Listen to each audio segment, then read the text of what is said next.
Hi, welcome. On this police canine training video, I want to take a few minutes to talk about the very popular concept called tracking through drive. And again, in terms of looking at the role the handler plays when it comes to achieving the highest possible performance with your police canine team in terms of a tracking standard.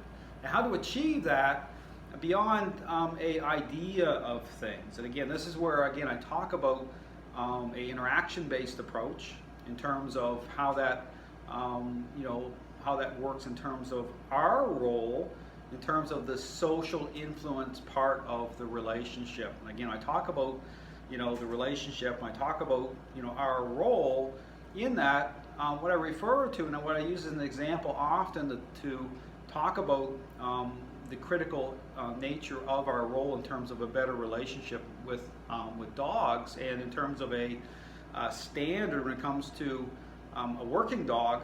I'm referring to the parenting example. If you look at the parenting example in terms of the parent-child relationship, and in terms of the parent's role, in terms of achieving a better relationship, having the child think the right way about their environment, about other people, and look at the parenting style itself, you'll see how that really corresponds with and really aligns with in terms of dogs as social animals and our role in terms of achieving a certain result.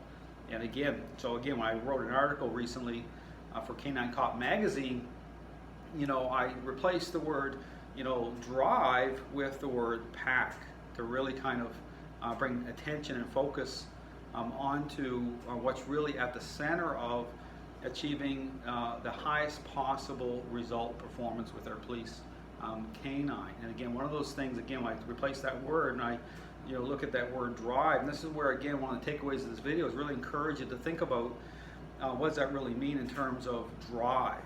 Is it just about, you talk about the speed of a dog or focus of your police canine?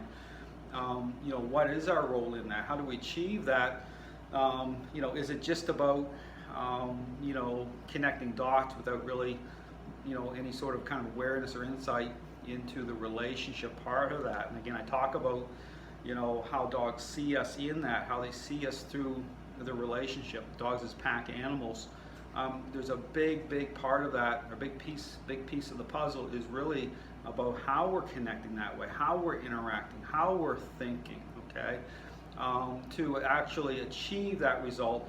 But again, how does that translate into getting to a level where, okay, we can have a predictable outcome without an ability to be able to read the dog, an ability to be able to get not just the speed of the dog. Again, this is where it gets into this whole thing about, we talk about drive, we talk about speed, and talk about focus, okay, without losing, in terms of, okay, now we got speed, but we don't have the focus, okay? The dog is, lifting their head up off the track, they're not invested the right way, they're trying to shortcut, okay? They're trying to achieve the level of being able to establish control over the individual, but bypassing you. So again, this is understanding how this all plays together and our role in that to make sure we don't just have speed, okay? And again, this goes in this whole thing about drive, but we have focus.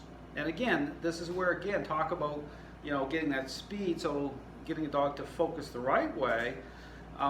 It all plays a role in terms of how we set that in motion at the very beginning, okay, in terms of understanding certain concepts. And one of the concepts I talk about is this ability to be able to actually hold the dog back at a certain point until the dog invests properly, and also in terms of when you get dogs that are overly focused on wanting to express a level of control over the quarry, over the individual, at such a level where it now becomes a problem. Okay, that dog isn't going to out, that dog isn't going to release. Okay, those are all things that are all part of this. So again, I would encourage you to check out my videos. I'm going to be putting out lots of content to actually break some of this down. I'm going to put out lots of great content. So again, I encourage you to check out my YouTube channel. I'm going to be talking about this.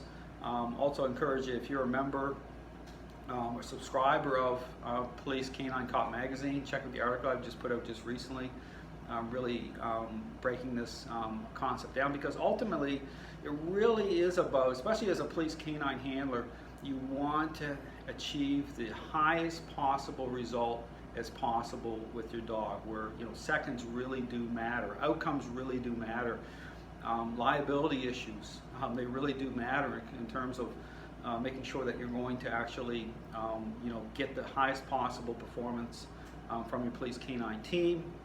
And that's what this system of training is really about, is really helping handlers, police canine trainers understand our role in that. So again, encourage you to check out my YouTube channel, check out my website.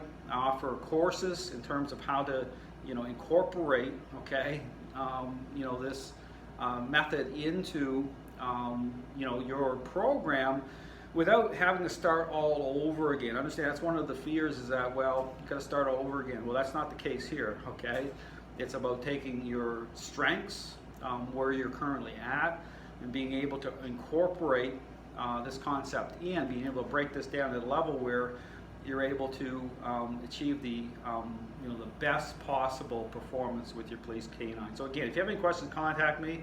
I'll be more than happy to answer them and get you on the right path. Thanks for watching.